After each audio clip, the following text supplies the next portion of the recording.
પ્રણામ, જય જિનેન્દ્ર, સ્વાગત, નમસ્કાર. આપ સૌનું હાર્દિક સ્વાગત છે સુરત જૈન યુવક મંડળ દ્વારા આયોજિત પર્યુષણ વ્યાખ્યાનમાળા 2025ના આજના ત્રીજા દિવસે. આજના ત્રીજા દિવસના આપણા પહેલા વક્તા ડોક્ટર રમઝાન હાસનિયાજી આપણી સાથે છે. આપ સૌનું અને આપણા આજના ખૂબ માનીતા લાડીલા એવા વક્તાનું સ્વાગત કરવાના માટે આ શ્રેણીના આયોજક પ્રાયોજક શ્રી ભદ્રેશભાઈ શાહને આપણે વિનંતી કરીએ. ભદ્રેશભાઈ. પ્રણામ, નમસ્કાર, જય જિનેન્દ્ર મિત્રો. આપ સર્વેનું સ્વાગત છે આ છઠ્ઠી પર્યુષણ વ્યાખ્યાનમાળામાં.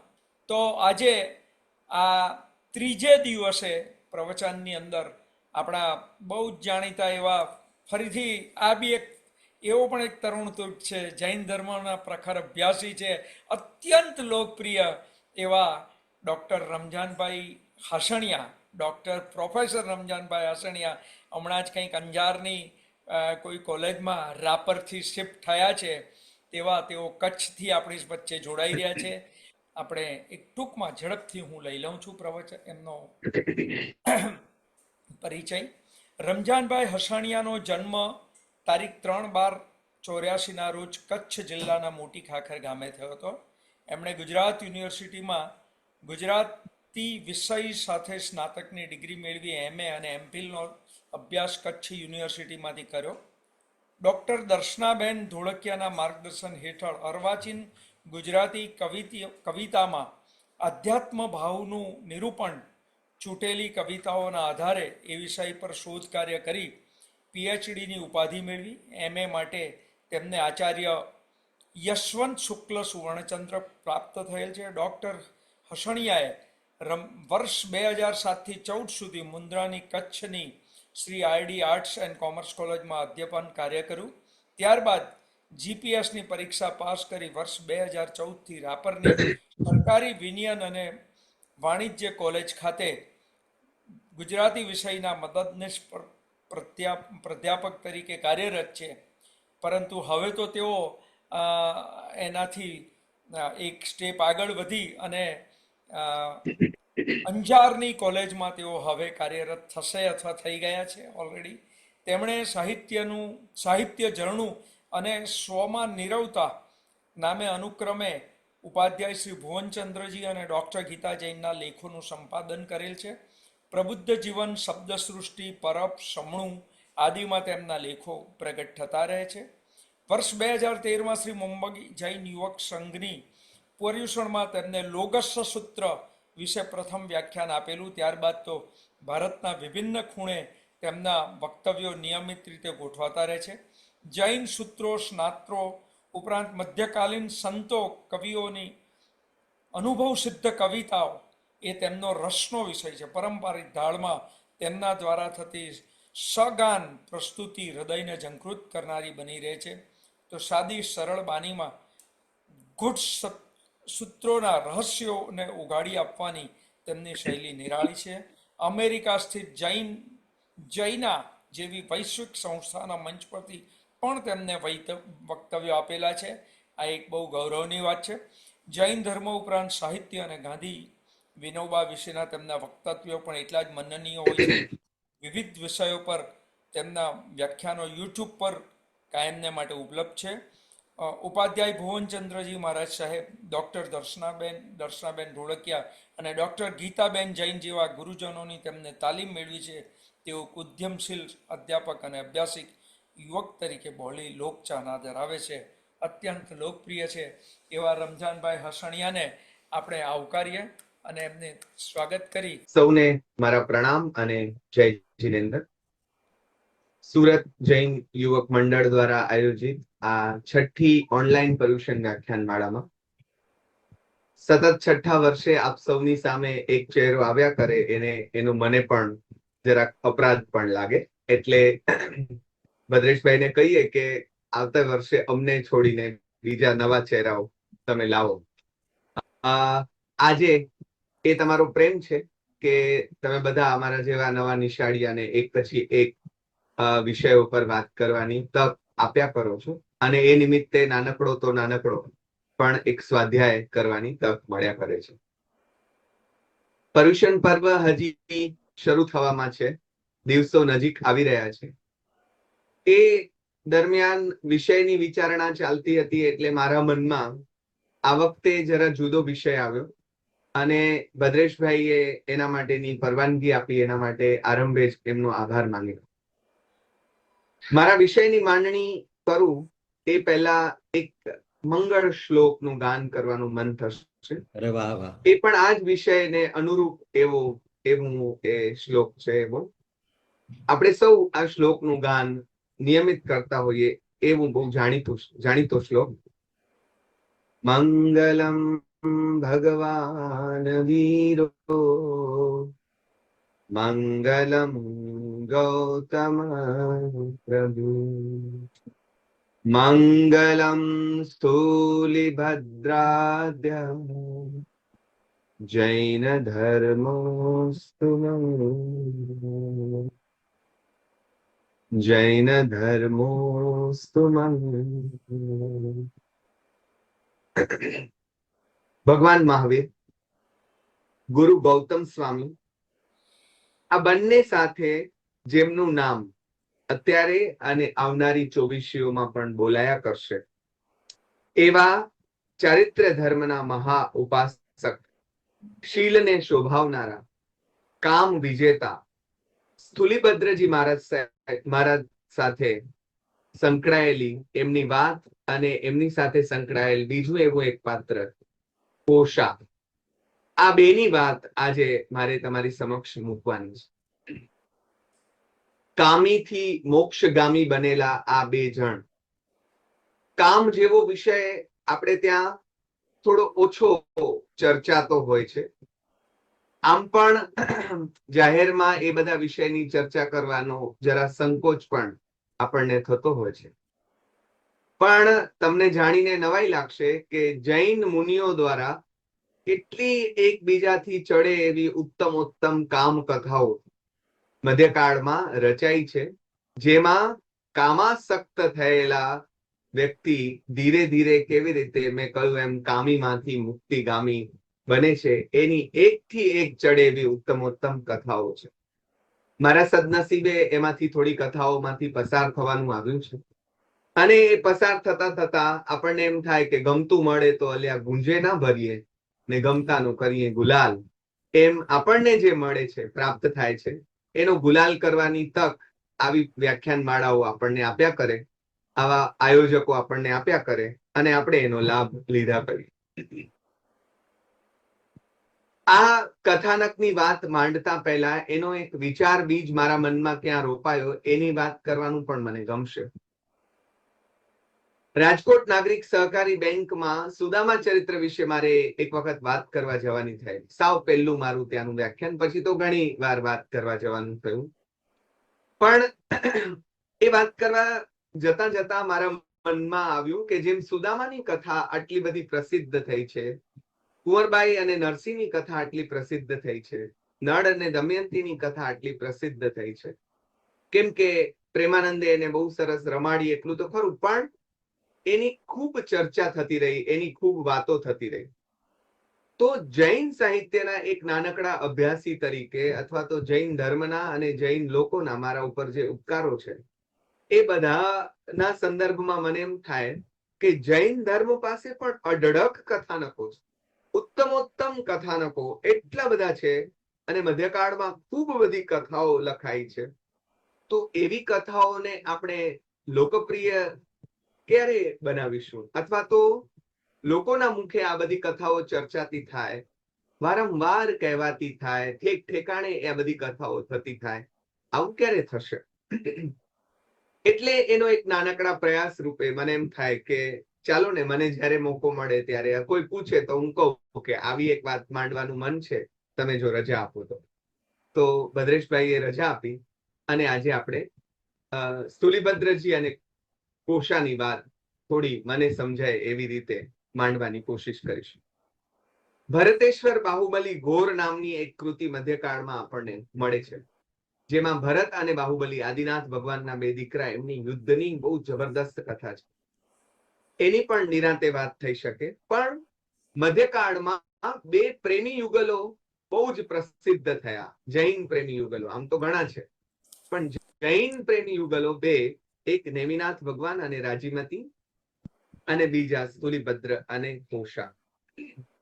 તેમાં સ્થુલીભદ્ર અને કોષા આ બંને કથાનકો એટલા બધા પ્રસિદ્ધ થયા કે મધ્યકાળમાં ખેડાયેલા લગભગ બધા જ સ્વરૂપોમાં, એ પછી રાસ હોય, ફાગુ હોય, બારમાસી હોય, પદ હોય, સજ્જાય હોય, કે પછી બીજા પણ કેટલાય સ્વરૂપો, આ બધામાં આ યુગલોની વાતો કવિઓએ જુદી જુદી રીતે કરવાની કોશિશ કરી.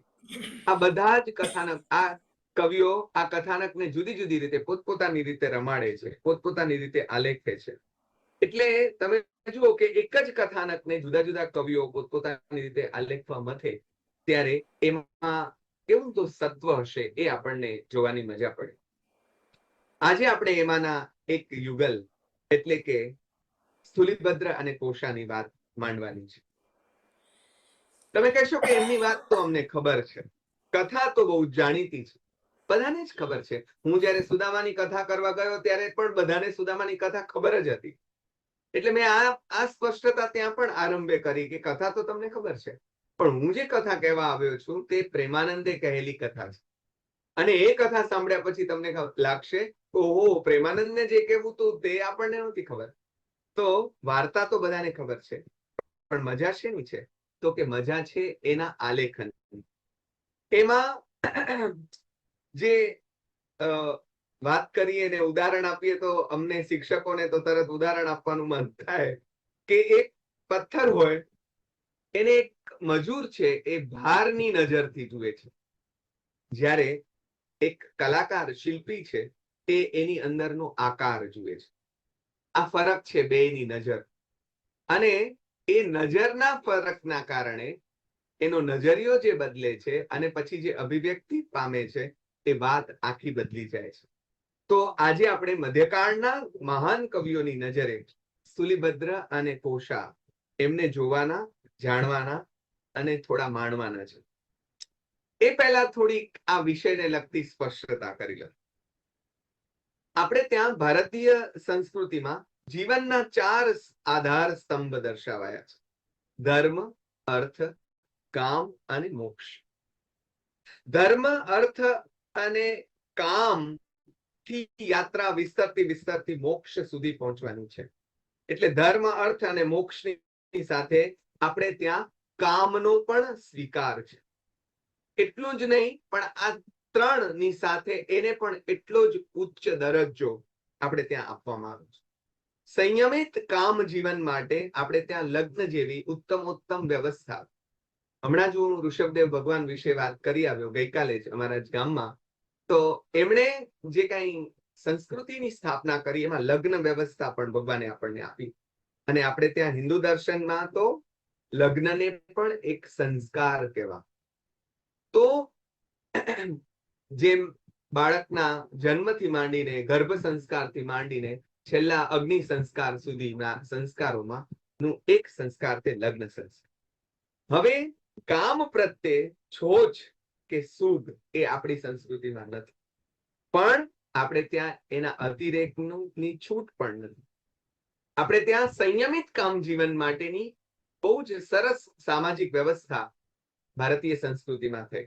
પશ્ચિમ અને આપણી સંસ્કૃતિમાં આ પાયાનો ભેદ છે. આપણે ત્યાં તમને જાણો જ છો, પણ આ વાત સાથે જોડાય એટલે આપણને જાણીને આશ્ચર્ય થાય કે આપણે ત્યાં ઋષિઓએ કામસૂત્ર આપ્યું છે. મને કહેતા આનંદ થાય કે વાલ્મીકી રામાયણનો આરંભ એ કામ ક્રીડામાં મસ્ત એવા ક્રૌંચ યુગલમાંથી એકને મારતા પારધી માટે એ કામી બંને પક્ષીઓમાંથી એક જ્યારે મૃત્યુ પામે છે ત્યારે એની વેદનાથી વ્યથિત થઈ ગયેલા વાલ્મીકી શ્લોક ઉચ્ચારી બેઠે છે. જો પોતે સાધુ છે, પોતે ઋષિ છે, પણ એ સંસારનું મૂલ્ય કેટલું કરી જાણ્યા છે અને ત્યાંથી આપણી વાલ્મીકી રામાયણનો ઉગાડ થાય છે. પણ આપણો એક સૌથી મોટો કંટાળો છે, આપણે પર્યુષણ કરવા જઈ રહ્યા છીએ ત્યારે જરા જાત તપાસ કરીએ તો ખ્યાલ આવે કે આપણે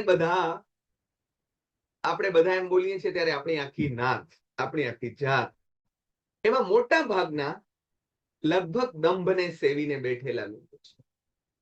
એવા દંભી કે અંદર ગલગલિયા થતા હોય પણ બહારથી આપણે સાધુ થવાનો ડોળ કરીને બેઠા હોય. કોઈ એવી વાતો, તમને હું એક ઉદાહરણ આપું. ખજુરાહો નામનો એક નિબંધ ભોળાભાઈના વિદિશા નામના નિબંધ સંગ્રહમાં છે.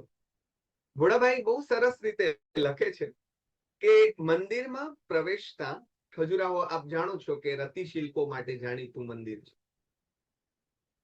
હવે એ પણ એક આનંદ અને આશ્ચર્ય પમાડે એવી વાત છે કે ભારતમાં કેવી સ્વતંત્રતા હશે આ બધા સંદર્ભમાં કે કોઈ મંદિરમાં પણ રતિ શિલ્પ હોય. તો ભોળાભાઈ નોંધે છે કે મંદિરમાં પ્રવેશતા બધાની નજર કામ ક્રીડામાં મસ્ત એવા મિથુન શિલ્પોને શોધે છે. પણ હવે જોજો, અંડરલાઈન અહીંયા થાય છે, પણ પોતે આ જોઈ રહ્યા છે એવું કોઈ જોઈ ન જાય એ રીતે તેને જુએ છે. પોતે આ જોઈ રહ્યા છે એવું કોઈ જોઈ ન જાય એ રીતે એને એ જુએ છે. મારે જે કહેવું છે તે આ છે કે આ છોછમાંથી બહાર નીકળવાની જરૂર છે. હા, જેનો અનુભવ નથી એના તરફનું કુતૂહલ રે, પણ ધીરે ધીરે ધીરે ધીરે ધીરે ધીરે આપણે એમાંથી કેમ નથી નીકળી શકતા એવો પ્રશ્ન જાતને પૂછવા જેવું છે. નાના હતા ત્યારે એક વાર્તા આપણને ભણવામાં અથવા સાંભળવામાં આવતી, રાજા ખાય રીંગણા. વાર્તા બહુ જાણીતી છે પણ ટૂંકમાં કહેવાનું લોભ થાય બહુ કે એક સરસ, રાજાને ત્યાં ચોક્કસ એક જ. નવો રસોઈ આવ્યો અને એને રીંગણાનું શાક કર્યું.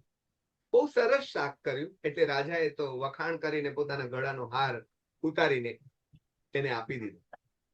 એને એમ થયું કે ઓહો, રાજા ખુશ થયા છે, એટલે બીજા દિવસે પણ રીંગણાનું શાક કર્યું. રાજાએ ફરી ખુશી વ્યક્ત કરી, ત્રીજા દિવસે પણ રીંગણાનું શાક કર્યું, ચોથા દિવસે પણ રીંગણાનું શાક કર્યું.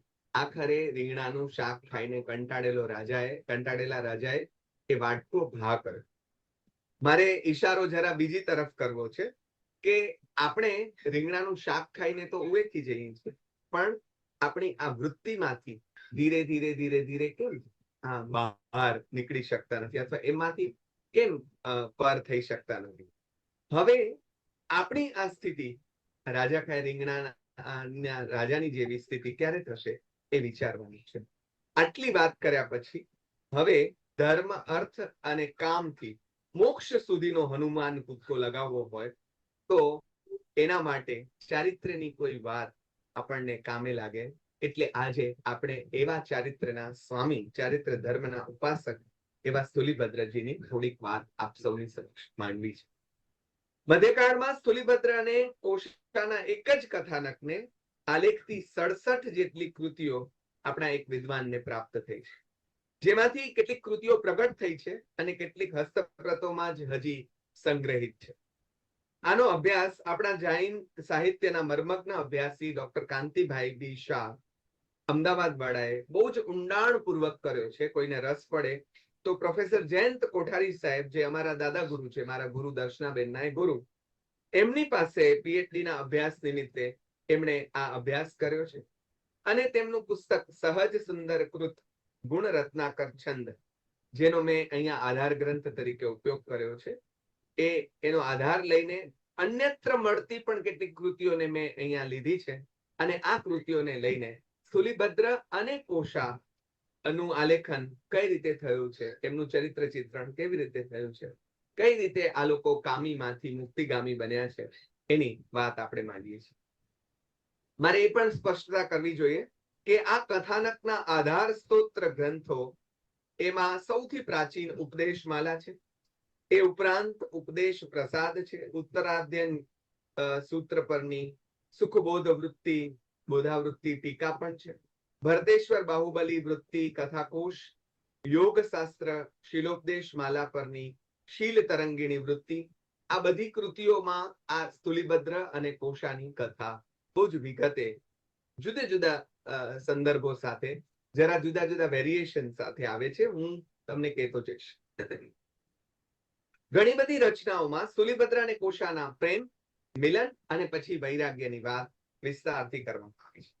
પણ કેટલીક કૃતિઓમાં આખા કથાનકને લઈને વાત કરાઈ છે. એટલે આપણે આખા કથાનકને સમજી એના આગળ પાછળના સંદર્ભોને, એના રેફરન્સીસને સમજીએ તો કોઈ પણ ભાવક જેને એની કથા ખબર નથી એ સ્પષ્ટ રીતે આ આખી વાતને સમજી શકે.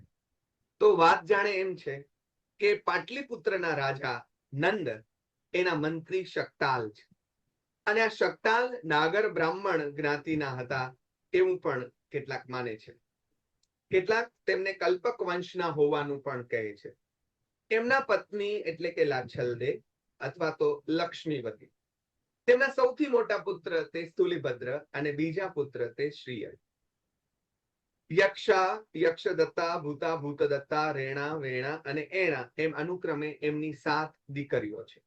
એમ કુલ 9 સંતાનો છે. વાર્તા આપણે અથથી ઇતિ કરીએ તો યુવાવસ્થામાં એક દિવસ મિત્રોથી ઘેરાયેલા સ્થુલીભદ્ર મજાક કરતા કરતા, આનંદ પ્રમોદ કરતા કરતા વનમાં ફરી રહ્યા છે અને પાછા ફરતા ફરતા કોશાની નજરે ચડ્યા છે. એટલે કોશા તેમના રૂપથી મુગ્ધ થયા છે અને એમના પર વારી ગયા છે, અને કોશાએ તેમના ચિત્તને પણ વશ કર્યું. અને આ કથાનક ઘણી બધી કૃતિઓમાં આ રીતે નથી આવતું, પણ ઉપદેશમાલા નામના ગ્રંથમાં આ રીતે મુકાય છે. એક બીજા ગ્રંથમાં જરાક જુદી વાત આપણને મળે છે. એમાં એમ થાય છે કે સ્થુલીભદ્ર કોશાના રૂપ અને ગુણથી પ્રભાવિત થઈને એને ઘેર રહે છે. ક્યાંક એવી કથા પણ મળે છે કે એમના પિતા એમને કોઈએ કહેલું, તમે જો આ જરાક જાણીતો કથા બીજ છે કે જે ઘણી બધી બુદ્ધની કથામાં પણ તમને એ કથા બીજ મળે કે સ્થુલીભદ્ર મોટો થઈને સાધુ થઈ જશે.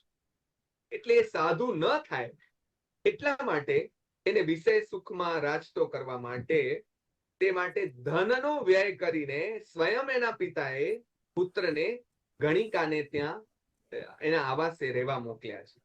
અને 12.5 કરોડ એક આંકડો આ કોષમાં બધામાં મળે છે. 12.5 કરોડ સોના મોહરનો વ્યય કરીને પણ એમણે પોતાના દીકરાને મોકલ્યો છે. આ માત્ર જુદા જુદા કથાનકોમાંથી મળતી જુદી જુદી વાત હું તમને કહી રહ્યો છું. અહીં પ્રવેશે છે એક વરરુચિ બ્રાહ્મણ. એ રાજાને 108 માંથી સોનામોહર એવો પણ એક ચમત્કાર રાજાને કરીને ખુશ કરવા કોશિશ કરે છે, જેને પણ આપણા આ મંત્રી જે છે એ પાદરા પાડે છે અથવા ખુલ્લા પાડે છે. એટલે આ લોકો વચ્ચે વેરબંધ થાય છે. તમે જુઓ, તમે સાચા હો તો પણ ઘણા માટે તમે નુકસાનકારક બનો અને પછી કોઈના વેરના કારણ બનો. આ બાજુ એ પોતાના દીકરા શ્રીયકની વિવાહની તૈયારી કરે છે શકતાલ, અને વરરુચિ છે એક રાજાના કાન ભરે છે કે આ એને રાજા બનાવવા માટેની મથામણ કરી રહ્યા છે. એટલે રાજા શ્રીયકને રાજા બનાવવાના છે. એટલે રાજા ગુપ્તચરો મોકલે છે અને રાજાને તૈયારીઓ દેખાય છે કે આ તો લગ્નની તૈયારીઓ છે, પણ રાજા એમ સમજી બેસે છે કે જાણે એને રાજા બનાવવાની તૈયારીઓ ચાલે છે. એટલે આ કથાનકમાં અહીંયા આપણને વચ્ચે અટકીને એમ પણ કહેવાનું મન થાય કે ઘણીવાર આંખે દેખેલું પણ ભાઈ ખોટું હોઈ શકે, જરાક સમજી વિચારીને પગલું ભરો. પણ રાજા ગુસ્સે થાય છે અને એમને મારવા માટે તૈયાર થઈ જાય છે અથવા તો પકડાવે છે. શકતાલ સમજી જાય છે કે પોતાના હવે આમ પણ મરવાનું છે, પણ એ નક્કી બહુ બહુ જ કુશળ એવા મંત્રી છે. એટલે મરવું જ છે તો હવે પોતે ભલે જાય છે પણ પોતાના દીકરાનું માન વધે, એટલે દીકરાના હાથે જ સભામાં પોતાનું મૃત્યુ ને વરે છે અને રાજાનો વિશ્વાસ જીતનાર શ્રીયકને મંત્રી પદે બેસાડવાનું નક્કી થાય છે. એટલે પોતે જઈ રહ્યા છે. તમે જુઓ કેટલું અઘરું હશે પિતાની આજ્ઞા માનવી અને પોતાના જ પિતાને આ રીતે મારવા.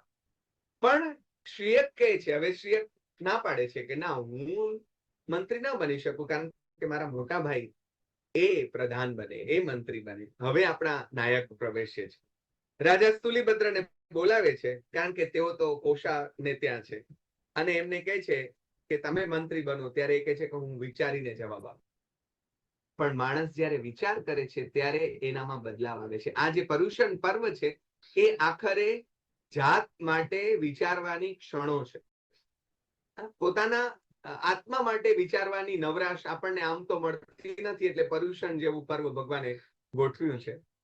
વિચાર કરતા કરતા સંસારનું સ્વરૂપ એમને સમજાઈ જાય છે કે પિતાએ રાજ્ય માટે કેટલું કર્યું, તેમ છતાં એમનો જો અંત આવો આવે તો આ રાજ્ય મુદ્રા કે આ રાજ્યનું પદ, આ પ્રધાનપણું એ મને શું સુખ આપશે.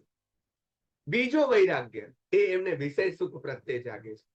જો ઘણીવાર એવું થાય છે કે કડવા અનુભવો તમને સાચી દિશામાં લઈ જાય, એમ આ અનુભવ એટલે પ્રભુ તરફ એમને ખેંચી જાય છે.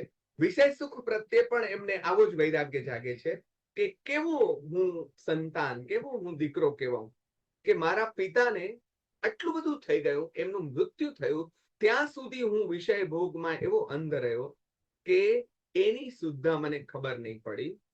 એટલે એક કથા એમ કહે છે કે આવું વિચારીને એ વૈરાગ્યમય બનીને પંચમુષ્ટિ લોચ, પોતે જ પોતાની લોચ કરી બેસે છે અને શાસન દેવીએ આપેલા સાધુ વેશને ધારણ કરી અને રાજાની સભામાં ધર્મલાભ કહેતા આવે છે. ભરતેશ્વર બાહુબલી કથાકોશ વૃત્તિમાં રાજા એમને પૂછે છે, કિમ આલોચિતમ, એટલે કે શું વિચાર કર્યો, મંત્રી બનવું છે ને, શું વિચાર કર્યો? અને સ્થુલીભદ્રજી કહે છે, લોચિતમ, મેં તો લોચ કરી દીધો, એટલે કે સાધુ જીવન અપનાવી દીધું, સ્વીકારી લીધું. ત્યારબાદ રાજ્ય દરબારને કાયમ માટે નમસ્તે કરીને કુમારી પૂર્વક એ સાધુજન વિદાય થાય છે. અને હવે આપણી કથા, જે મૂળ કથા છે સ્થુલીભદ્ર અને કોશાની, આ તો એની ભૂમિકા હતી. આચાર્ય સંભૂતિ વિજયજી પાસે એ વિધિપૂર્વક દીક્ષા ગ્રહણ કરે છે અને પછી એ સાધુ થાય છે. તો આ સ્થુલીભદ્ર જે 12 વર્ષ સુધી કોશાને ત્યાં રહ્યા છે, ખૂબ એકબીજાને પ્રેમ કર્યો છે, કામ ને ભોગવ્યો છે. આવા સ્થુલીભદ્રના ચારિત્ર્ય ગ્રહણની વાત જ્યારે કોશા સાંભળે છે ત્યારે એનું રિએક્શન શું છે, એ રિએક્શનને આપણા એક કવિ આવી રીતે વાચા આપે છે, વેશ જોઈને સ્વામી આપનો, વેશ જોઈને સ્વામી આપનો, લાગી મારા તનડામાં લાયજી, અણધાર્યું સ્વામી આ શું કર્યું, લાજે સુંદર કાયજી, તમારી સુંદર કાયા લાજી રહી છે, અત્યારે આ તમે શું કરી દીધું, કોણે રે ધુતારે તમને ભેળવ્યા, આ કયો ધુતારો તમને મળી ગયો જેને તમને ભેળવ્યા, જેને તમને, જે ઘોડા બનીને જેમની પાસે તમે ભોળવાઈ ગયા અને તમે આ વૈરાગ લઈને બેસી ગયા.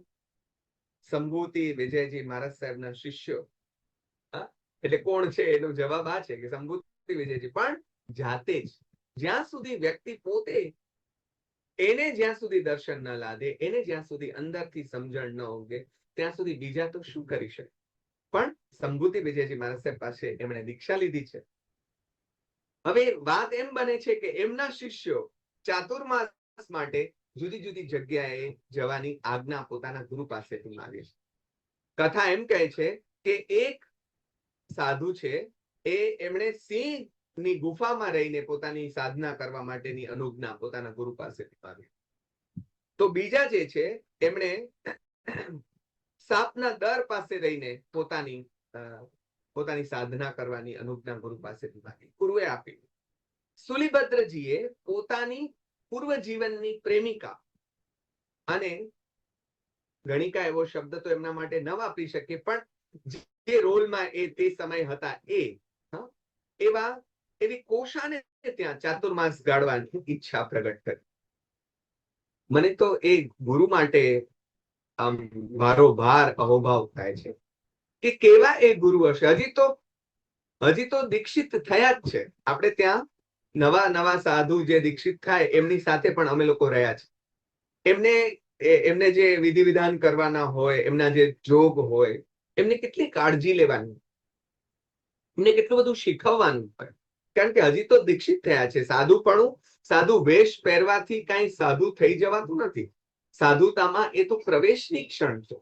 ધીરે ધીરે સાધુતામાં સાધુ ઉતરતો જાય છે, અથવા કહીએ કે એ વધુ ને વધુ સાધુ બનતો જાય છે. પણ એ ગુરુ કેવા હશે અને એ કેવા તો પોતાના શિષ્યને ઓળખી ગયા હશે કે એમણે રજા. સ્થુલીભદ્ર અને કોશા આ બંને એટલે એ રજા આપીને તેઓ ત્યાં ચાતુર્માસ ગાળવા ગયા પણ ખરા. હવે તમે જુઓ, સ્થુલીભદ્ર અને કોષાના આ કથાનકને લઈને ઘણા બધા ફાગુ કાવ્યો રચાયા છે. હવે ફાગુમાં મોટે ભાગે છે ને ફાગણ ઋતુનું વર્ણન હોય, એટલે કે વસંત ઋતુનું વર્ણન. પણ ફાગણ માસ અને વસંત ઋતુનું વર્ણન આવે, પણ એ પણ શેના માટે? તો કે એ જે છે ને એ વ્યક્તિની કામ ઉત્તેજનાને, કામ વાસનાને ઉત્તેજિત કરનારી ઋતુ છે. એટલે કે ઉદ્દીપન વિભાવ તરીકે એ ભાષાના સાહિત્યના અભ્યાસી જાણે છે. આલંબન વિભાવ અને ઉદ્દીપન વિભાવ કેવી રીતે રસ પ્રગટ થાય છે એની ચર્ચામાં આપણે નહીં પડીએ. પણ પ્રકૃતિ ઉદ્દીપન વિભાવ તરીકે એમાં કામ લાગે છે. પણ જે લોકો અભ્યાસી છે એ લોકોને ખ્યાલ છે કે જૈન કૃતિઓમાં ફાગુમાં પણ એની વિશેષતા એ છે કે ફાગણને બદલે, એટલે વસંત ઋતુને બદલે વર્ષા ઋતુની વાત આવે છે. કારણ કે ત્યારે સાધુ કોઈ એક જગ્યાએ વધારે 4 મહિના સુધી સ્થિરતા રાખે છે. હવે એક વાત આપણને જરાક પ્રશ્ન જગાડે એવી છે, કોઈને પ્રશ્ન થઈ પણ શકે કે સ્થુલીભદ્ર કોષાને ત્યાં શા માટે ચાતુર્માસ ગાળવા ગયા હશે? કેટલાક એમ માનતા હોય કે પોતાના ચારિત્ર્યનો પ્રભાવ કેવો છે, પોતે કેટલા ચારિત્ર્યવાન છે એ સિદ્ધ કરવા માટે ગયા. મારું એક ભાવક તરીકેનું નાનકડું મન અને નાનકડું હૃદય એના માટેની ના પાડે. મારા હૃદયમાં એક ભાવક તરીકે મને એમ થાય કે સ્થુલીભદ્ર જેવો આત્મા, એવો દિવ્ય પુરુષ, એ પોતાનો પ્રભાવ પાડવા માટે શું કોષાને ત્યાં જાય? તો શું કામ ગયા હશે? તો મારા જેવા ભાવકને એમ લાગે કે સ્થુલીભદ્રજીને પોતાને જે ચારિત્ર્ય ધર્મ પ્રાપ્ત થયો, તમે જુઓ, જેના માટે આપણને પ્રેમ હોય, જેના માટે ભાવ હોય, એના કલ્યાણની ભાવના સ્વાભાવિક રીતે આપણાથી ભવાય. આપણને એમ થાય કે જેમ મારું કલ્યાણ થયું તેમ એનું પણ કલ્યાણ થાય. એટલે એ કોષાના કલ્યાણ માટે, એને પણ ચારિત્ર્ય ધર્મ પ્રાપ્ત થાય એના માટે ત્યાં ગયા હશે, એવું મારું મન મને વિચારવા માટે પ્રેરે છે. હવે આ કવિઓ, આપણો નાયક ગયો છે પોતાની પ્રિયતમા, પૂર્વ જીવનની પ્રિયતમાને ત્યાં આખા જુદા જ પરિમાણો સાથે, જુદા વેશ સાથે, જુદી આખી ભૂમિકા સાથે. તો સાધુ વેશે કોષાનામાં પ્રવેશેલા સ્થુલીભદ્રજી કહે છે, જોગ ધર્યો રે અમે સાધુનો. કવિઓ એમના વતી બોલે છે અને એમને બોલાવડાવે છે. જોગ ધર્યો રે અમે સાધુનો, છોડ્યો સગડાનો પ્યારજી, માત સમાન ગણું તને, સત્ય કહું નિર્ધાર છે. પોતાનો જે નિર્ધાર છે કહે છે કે હવે અમે જોગ ધર્યો છે. આમ તો આપણે બધા જોગી છીએ. રૂપાદે માલદેનું એક બહુ સરસ ભજન છે કે આપણે બધાએ જે કરવાનું છે તે શું છે, એ રૂપાદે ગાય છે અને માલદેને કહે છે, જાગો મારા જૂના જૂના જોગી રે, આ પંથ કોણે રે બતાવ્યો, હેજી માલા જાગો મારા જૂના જૂના જોગી રે, જીરે જીરે જીરે, જાગો મારા જૂના જૂના જોગી. તમે ને હું, આપણે બધા જોગી છીએ, ખાલી સુઈ ગયેલા જોગી છે. અંદરના જોગીને જગાડવાનું કામ આ જાગી ગયા. જોગ ધર્યો રે અમે સાધુનો, છોડ્યો સગડાનો પ્યારજી, માત સમાન ગણું તને. પરસ્ત્રી જેને માત રે, આપણે ત્યાં સાધુ માટેની આ એક લાક્ષણિકતા બતાવવામાં આવી. સત્ય કહું નિર્ધાર. તો કોષા કઈ એમ માને એમ નથી. તમે જો શું એનો જવાબ છે. આ જે બંને વચ્ચેની ડિબેટ છે ને, એ કવિઓએ બહુ સરસ રીતે આલેખી છે અને એમાં બહુ મજા પડે એવી વાત છે. 12 વર્ષની પ્રીતડી પલમાં તૂટી જાય. એમ કઈ તમે 12 વર્ષના પ્રેમને પલમાં તોડી નાખો એમ તૂટે નહીં. એટલે પસ્તાવો પાછળથી થશે, કહું છું લાગીને પાય. ભલા માણસ, અત્યારે સમજી જાઓ. જો નહીં સમજો અને જો સાધુના આ વેશમાં જરા આગળ વધશો, અથવા તો તમને એમ કે ઓહો હું તો સાધુ ને પછી એવું જો આગળ ચાલશે તો પછી બહુ પસ્તાવો. નારી ચરિત્ર જોઈ નાથજી, તુરત છોડશો જોગજી. આ તમારા જોગ માટે જે તમને આટલું બધો ભાવ છે, આ અમારું સ્ત્રીઓનું ચરિત્ર જોયું નથી અને તમારો જોગ છૂટ્યો નથી. માટે ચેતો પ્રથમ તમે, પછી હસશે લોક. કે પછી જો તમે સાધુપણામાંથી બહાર આવશો ને, તો ત્યારે વાલ્મીકીજી સરસ પંક્તિ મૂકે છે. દૂરથી તારાને આવતી જોઈ લક્ષ્મણે પોતાની ઇન્દ્રિયોને વશ કરવી, અને પાસે આવેલી તારાને એમણે કહ્યું કે હે પાતળી કેળવાળી સુંદરી તારા, તારો વર છે ક્યાં? એટલે પાતળી કેળવાળી સુંદરી કેવી હોય એની લક્ષ્મણને બધી ખબર છે, પણ મજા એ છે કે એને એમાં રસ નથી. એમ કામ શત્રુને જેને જીતી લીધો છે, કબજે કર્યો છે. શું કામ કબજે કર્યો છે? એની અંદર જે પાપ કર્મ બંધાય છે એની જયારે સમજણ પડી છે, તો હવે મને શેનોય ભય નથી. એટલે એમને સમજાઈ ગયું અને નીકળી ગયા, અને બાકીના બધા ભટક્યા કરે. તારે જે કરવું હોય તે કર. એમણે કહ્યું તને જે કરવું હોય તે બધું કરવાની છૂટ. હા, એક અંતર રાખી, તું મારો સ્પર્શ નહીં કરી શકે, બાકી તને જે કરવું હશે તે કરીશ. છેટી રહીને રે ગમે તે કરો, મારા માટે ઉપાયથી. તમારે જે ઉપાય કરવા છે તે કરો, પણ તારા સામું જોઉં નહીં. શાને કરે તું હાય હાય. તારી સામે જુએ બીજા, તારે જે પ્રયત્નો કરવા હોય તે કર. કોશા કઈ એમ હાર માને એમ નથી. એટલે એ શું કહે છે?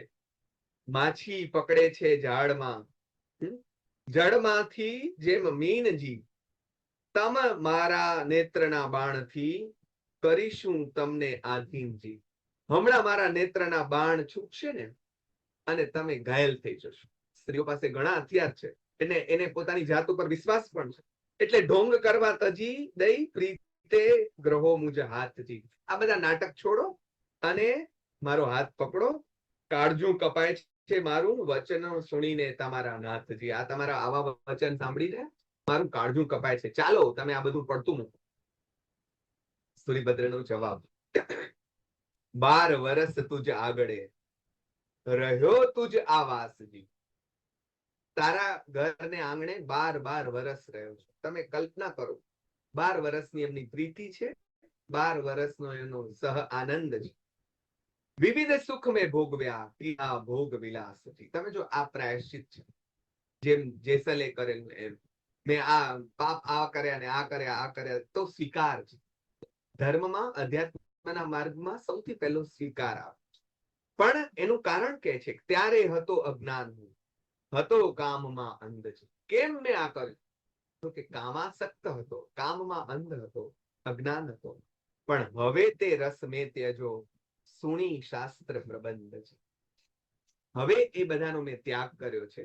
શાસ્ત્રો સાંભળીને મને એક વાત હસતા હસતા કહેવાનું મન થાય કે શાસ્ત્રો તો કેટલા બધા આપણે બધાએ સાંભળ્યા, કથાઓ કરી, પણ અમલ ક્યારે? જે સૌથી ખાટલે મોટી ખોટ પડે છે તે એપ્લિકેશનની છે આપણા બધાને.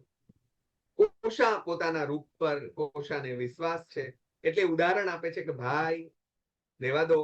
જ્ઞાની મુનિ ને ઋષિઓ, મોટા વિદ્વાન ને ભૂપજી, તમે શું?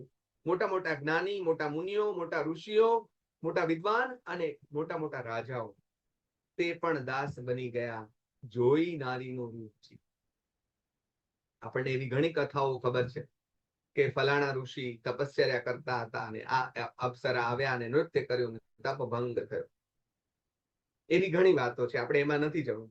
એટલે એ બધાની યાદ અપાવે છે કોશા, કે આવા આવા જે પોતાની જાત ઉપર જેમને બહુ જ વિશ્વાસ હતો, એ તો પળવારમાં નારીનો રૂપ જોઈને એના દાસ બની ગયા છે. સાધુપણું સ્વામી નહીં રહે, મિથ્યા વધુ નહીં લેશજી. આ કઈ હું ખોટે ખોટી બોલતી નથી. જે કહું છું તે ખરેખર સાચું છે. તમારું સાધુપણું કાંઈ ટકશે નહીં. દેખી રે નાટા રંભ મારો, તજશો સાધુની વેશ. તમે સાધુનો વેશ છોડી દેશો, મારો નાટારંભ જુઓ એટલી જ વાર છે. કઈ કેટલું કરે છે, પણ આ ચલિત થતા. તમે જો એને કેટલા પ્રયત્નો, એક તો ગણિકા સ્ત્રી, પાછી ગણિકા, અને પાછી પૂર્વ જીવનની પ્રેમિકા, કેટલા ચાર એ કરે છે એમને વશ કરવામાં. પણ મેરું તો ડગે પણ જેના મંડળા ડગે નહીં મરને, ભાંગી રે પડે ભરમાંડ. મેરું તો ડગે પણ જેના મન નો ડગે. એ જ ગંગા સતીએ એમ કહ્યું, શીલવંત સાધુને વારે વારે નમીએ પાનબાઈ, જેના બદલે નહીં વ્રતમાન. શીલવંત સાધુને વારે વારે, બધાને નહીં, એમણે બહુ સ્પષ્ટ કર્યું, શીલવંત સાધુને. સાધુની આગળ શીલવંત એવું વિશેષણ લગાડવાની શું જરૂરત? એ તમે ને હું બધા જાણીએ છીએ. શીલવંત સાધુને વારે વારે નમીએ પાનબાઈ, હે જીજે ના બદલે નહીં વ્રત માન, તેના વ્રતમાન બદલે નહીં. આવા સાધુ પણ એ ડગ્યા નહીં. આપણે ત્યાં બે શબ્દો આવે છે, એક દમનનો અને એક શબ્દ. કેમ ડગ્યા? કેમ ડગતા? દમન એટલે દબાવી દેવું. કોણ ડગે? જેણે પોતાની વૃત્તિઓને દબાવી દીધી હોય એ ડગે. પણ જેની વૃત્તિઓ શમી ગઈ હોય, જૈન દર્શનની વિશેષતા એ છે કે અહીંયા શમનનો માર્ગ છે, દમનનો નહીં. જૂના જમાનામાં આપણે ચૂલો પેટાવતા અને પછી દેવાસળીની બચત કરતા. એટલે દેવાસળી પ્રગટા અથવા તો હતી નહીં, કેમ ચૂલા પ્રગટતા એ જૂના લોકોને ખબર છે. તો દેવતાને સાચવી રાખે, એટલે જે દેવતા હોય, દક્ષિણમાં એને અમે ટાંઢો કહ્યું, એના ઉપર રાખ વાળીને રાખે. એટલે રાતે જો વાળી હોય રાખ, તો સવારે પણ એ દેવતા એવો ને એવો જ. અને સવારે પાછી ચા બનાવી હોય તો એ રાખ હટાવો, પાછા થોડા સાંઠીકડા, નાનો જરાક સૂકું ઘાસ કે કાંઈ એના ઉપર નાખો અને જરા ધુમાડો અને પછી ફૂંક મારો એટલે પાછી આગ પ્રગટ થાય. જેણે પોતાની વૃત્તિઓને આમ રાખ નાખીને ઢાંકી દીધી હોય એની વૃત્તિઓ જાગે. પણ જેની વૃત્તિઓ ખાક થઈ ગઈ, એટલે કે વૃત્તિ પોતે જ રાખ થઈ ગઈ હોય, રાખ કોઈ દિવસ પાછી પ્રગટતી નથી. એટલે કે એમાંથી આગ પ્રગટતી નથી, એ જલતી નથી. એટલે આ સ્થૂલીભદ્ર, જેની કામ વૃત્તિ રાખ થઈ ગઈ, આખરે કોશા થાકે છે અને શું કહે છે? ભિન્ન ભિન્ન નાટક મેં કર્યા, સ્વામી આપની પાસજી, તો પણ સામું જોઈ તમે પૂરી નહીં મન આશજી. આટલા મેં નાટક કર્યા પણ તમે મારી સામું ન જોયું. હાથ જોડીને હવે વિનમું, પ્યારા પ્રાણનાથજી, 12 વર્ષની પ્રીતડી યાદ કરો મુજે. હવે છેલ્લું હથિયાર આંસુ, એ પણ વાપરી જાણે છે, વાપરી જુએ છે. પણ એમને સાબદા કરતા એ કહે છે, કવિ છે એ જુઓ શું કેવી રીતે સ્થૂલીભદ્ર અને કોશાના ચારિત્રને અને એમના ચરિત્રને બેયને ઉપસાવતા જાય છે. અહીંયા શેના માટે આવ્યા છે? આગળ મેં કહ્યું એમ, ચેત ચેત રે કોશ્યા સુંદરી, ચેતવવા આવ્યા છે. આપણે ત્યાં એવા સાધુઓ પણ થયા છે કે જે લગ્નમાં મંડપમાં બેઠા હોય ને સાવધાન સાવધાન સાવધાન સાંભળીને પરણવાના મંડપમાંથી ઉભા થઈને જતા રહ્યા હોય, સાધુ થઈ ગયા. એ સાવધાન થઈ ગયા અને ન થયા એનું શું થયું એ આપણે સૌ જાણીએ. ચેત ચેતરે કોશ્યા સુંદરી, શું કહું વારંવાર છે તારા જેવી બુદ્ધિશાળીને વારંવાર શું કહેવાનું? આ સંસાર અસાર છે, નથી સાર નગાર છે.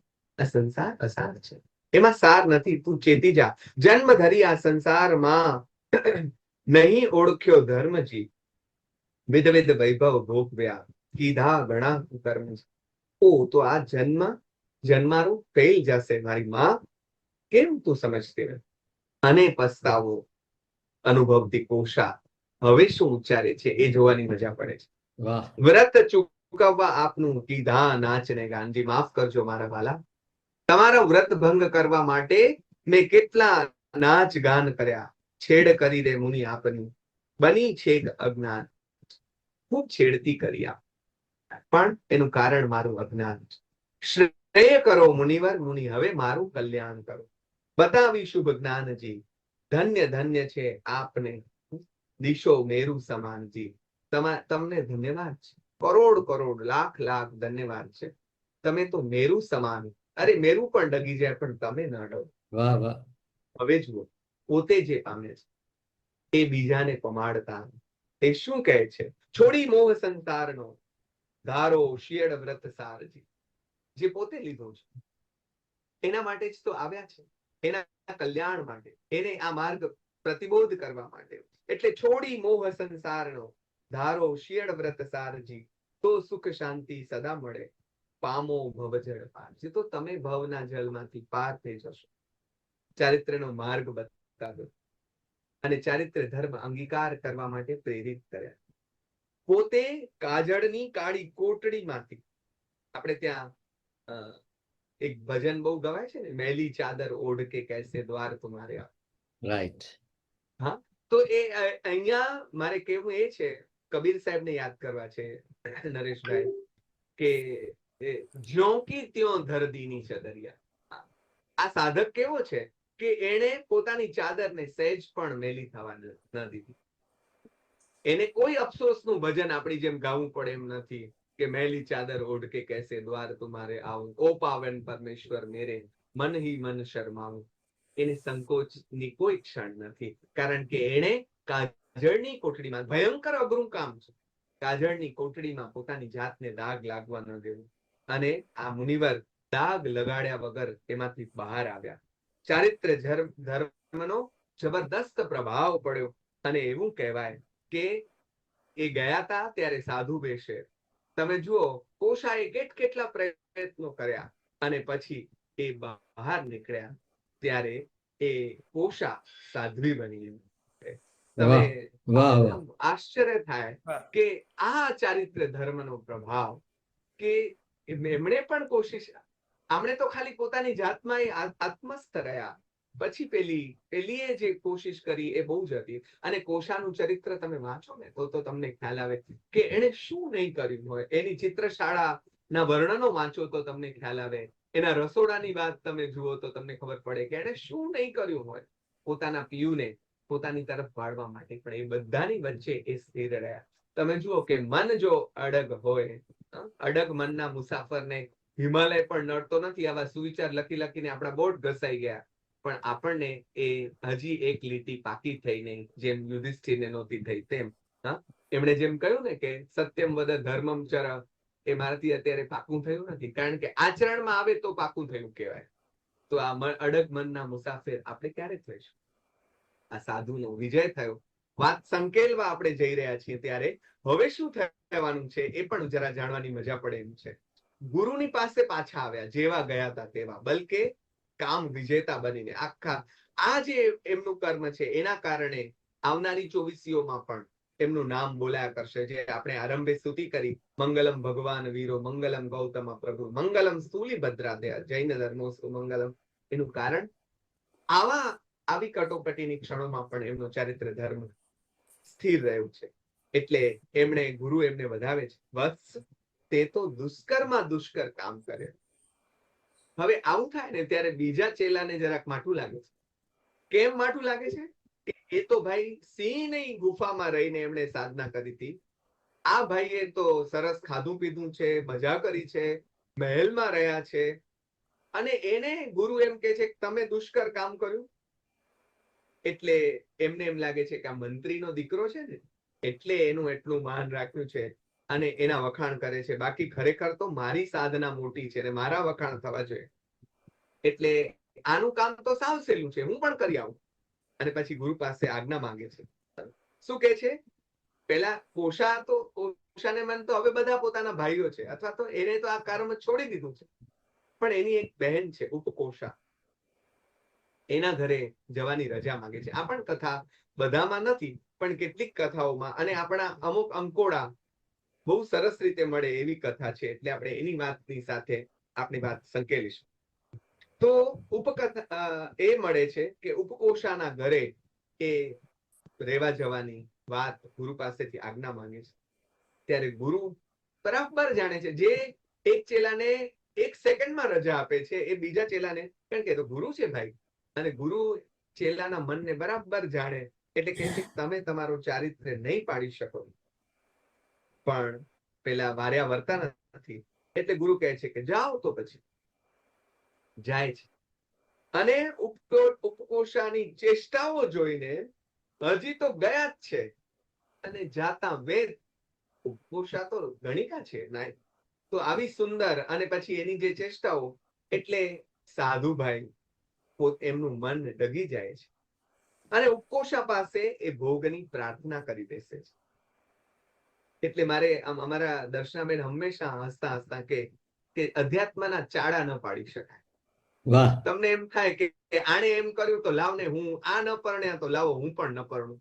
અને પછી તમને રોજ મધુબાલા અને એ બધાના સપના આવે તો એના કરતા અમને પરણી જાય. તો કોઈના અધ્યાત્મના કોઈની સાધનાના ચાડા ન પાડી શકાય કે આણે કર્યું તો હું પણ કરું. આ આમણે કર્યું, પણ ઉપકોશા એમને શું કહે છે? એ કહે છે કે ભાઈ, અમે નિર્ધનનો આદર કરતા નથી. તમે સાધુ છો તો ભલે છો, પણ પહેલા ધન લાવો અને પછી તમારી ઈચ્છા પ્રમાણે વર્તો. અમને કાંઈ વાંધો નથી, પણ અમને તો ધન સાથે કામ છે. ધન લાવો. હવે સાધુ શું ધન કમાવા જાય? એટલે પોતે રસ્તો બતાવે છે ઉપકોશા. એને શું કે છે? નેપાળ દેશના રાજા છે ને, એ 1,00,000 મૂલ્યનું રત્ન કંબલ છે એ સાધુઓને ભેટ આપે છે. તમે જાઓ, ભેટ લઈ આવો અને મને આપો તો હું આખી તમારી. તમે કયો તે કેવી રીતે.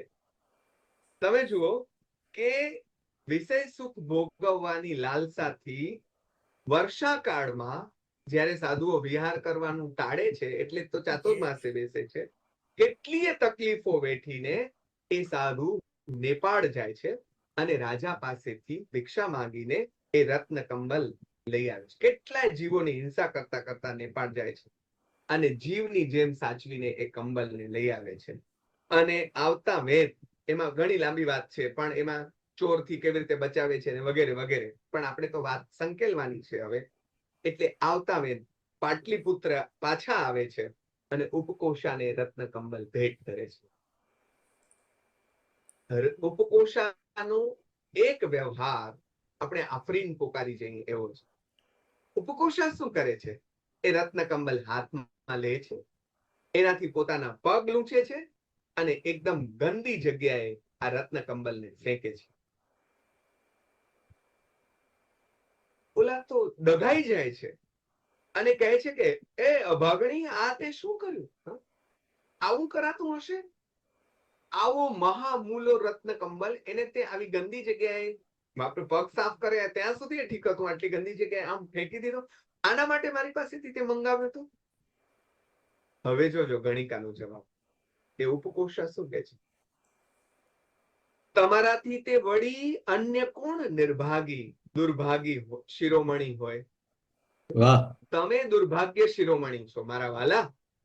મેં તો લક્ષ મૂલનું રત્ન કંબલ છે એને અપવિત્ર જગામાં નાખી દીધું છે. તમે તો અમૂલ્ય એવા અનંત ભવ પામ્યા પછી દુર્લભ એવા જ્ઞાન, દર્શન, ચારિત્ર્ય, આ 3 રૂપ રત્નત્રયને, ચારિત્ર્ય ધર્મને મળમૂત્રથી ભરેલા મારા શરીર માટે તમે ફેંકી દીધો છે. તો હું દુર્ભાગી કે તમે દુર્ભાગી છો? ક્યા બાત હે. અને પેલા સાધુ જાગી જાય છે, મુનિ જાગી જાય છે અને હાથ જોડી કહે છે, ધન્ય છે. તમે જુઓ આ સ્ત્રીને તમે કેવી રીતે ગણિકા કહેશો? આ આપણી સ્ત્રીઓ, આ આપણી કથાની નાયિકાઓ કે જેણે સાધુને અસાધુ થતા બચાવ્યા છે, સાધુના વૈરાગ્યની રક્ષા કરી છે, અને એને આપણે ગણિકા કહીને કેવી રીતે વેખી શકીએ? એટલે એ કહે છે કે ભવકૂપમાં પડતા તે મારો ઉદ્ધાર કર્યો છે. ભાઈ, તને મારા વંદન છે, તને મારા પ્રણામ છે. ગુરુ પાસે આવે છે, એમના ચરણોમાં પડે છે, ક્ષમાયાચના કરે છે અને સ્થુલીભદ્રજીને કહે છે કે ધન્ય છે પ્રભુ, તમને આવી ક્ષણોમાં આવી જગ્યાએ તમે 4 માસ રહ્યા અને તમે આ વસ્તુથી આટલા પર રહ્યા. હમણાં હું ભણાવી રહ્યો છું સુદામા ચરિત્ર, તો આજે જ મેં એક શબ્દની વાત, ઉદાસીન શબ્દની વાત, જે ઉદાસીન છે, જે અધ્ધર છે, આ જ સંસારમાં રહેતા હોવા છતાં જે એનાથી અધ્ધર છે, અનાસક્ત છે, એવા એક યોગીની વાત.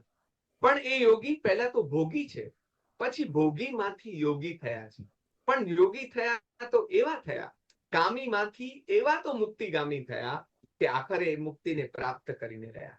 ક્યારે, કેમ, એની આખી વાત આપણે માંડીને કથા કરી છે. 10 થયા છે, મારો સમય પૂરો થયો છે. પણ મારે કહેવું છે તે આ છે કે આ પર્યુષણ પર્વની પહેલા આ કથા માંડવાનો મારો જે ભાવ હતો એ એટલા પૂરતો જ હતો કે રાગ ઓછા કરવાની, દ્વેષ ઓછા કરવાની વાત તો આપણે કર્યા કરીએ છીએ, પણ કરવાની પ્રેક્ટિસ ક્યારે કરીશું? એવી જ રીતે આ બધી જ વાતો આપણે જ્યારે કરીએ છીએ ત્યારે સુલીભદ્રજી કરી શક્યા તો આપણે એના અંશ રૂપ તો કરી શકીએ, એના થોડુંક તો આપણે એમના માર્ગે ચાલી શકીએ. એટલે જો એ કામીમાંથી મુક્તિગામી થઈ શકતા હોય તો આપણે કેમ ન થઈ શકીએ?